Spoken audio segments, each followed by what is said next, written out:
Osobola okukikkiriza nti abo abantu b'oli mu kulaba tebasangibwa wano mu Africa era basangibwa mu kontinenti ndala nnyo okwawukanako ne Africa. Kati ekyebuzibwa bwe banga baddugavu basangibwa wa?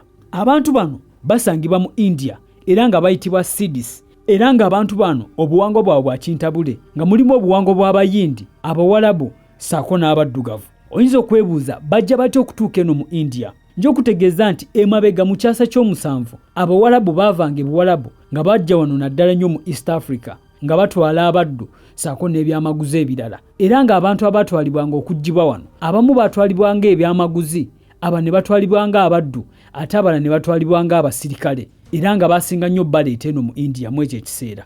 Mu kitundu kino kati we tusanga ebitundu eby'enjawulo omuli Gujarat okusinga abaddugavu bano we baaleetebwanga era nga baali baleetebwa okukola ku masamba. Era enkola eno yeeyongera abaddugavu bangi baggyibwanga kuno okutuusa wakati w'ekyasa ky'okkumi-n'ettaano ssaako n'okkumi-n'omwenda nga wano abaddu abasinga baatandika okudduka ku masamba we baali batwalibbwa nga beesonseka mu bibira eno. Nga wano abaddugavu abasinga abaali ku masamba ag'enjawulo baatandika okudduka nga beesonseka mu kibira eno era gye baasimba amakanda. Olw'okuba nti baali baddugavu ate era nga baali bamaze ekiseera ekiwanvu mu India, beesanga ng'obuwangwa bwabwe bwetabuddwamu obuwangwa obw'enjawulo nga we nkugambye nti mulimu obuwangwa bw'Abayindi, abaddugavu ssaako n'Abawalabu. Bungereza ng'emaze okutwala India wakati w'ekyasa ky'okkumi-n'omwenda n'ekyasa ky'amakumi-abiri mu mwaka gwa 1843 Bungereza yawera obuddu mu India era nga wano abaddugavu abasinga abaali bateereddwa mu kuva mu buddu bajja mu bitundu bino ewaali abalala gye baali beekukumye. Newankubadde nti obuddu bwali bukomezeddwa tekyabalemesa okusigala nga babuulibwa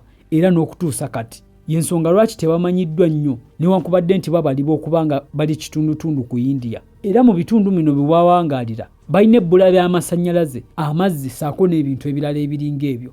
Kigambibwa nti obungi bw'abaddugavu bano ba Siddhis bali wakati w'emitwalo 2 ssaako n'emitwalo 5 era nga basinga kuwangaalira mu bitundu bya Gujarat, Maharashtra wamu ne Karnataka. Kati gwali wano ng'olinamu kasenteko osooka okweteekamu ssente n'ogenda n'obalambulako kubanga era abamu bakkiriza nti bajjajja baabwe abamu baava wano mu Uganda. Tomanyi oyinza okusisinkana omu nga wa kika kyo. Ngamaliza teweerabira okugobera ng'onyiga mu plus button ssaako n'okusubscribinga ku YouTube channel. Kwebaza olwakadde kuwadde okulaba eno video era nkwagaza ekiseera ekirungi.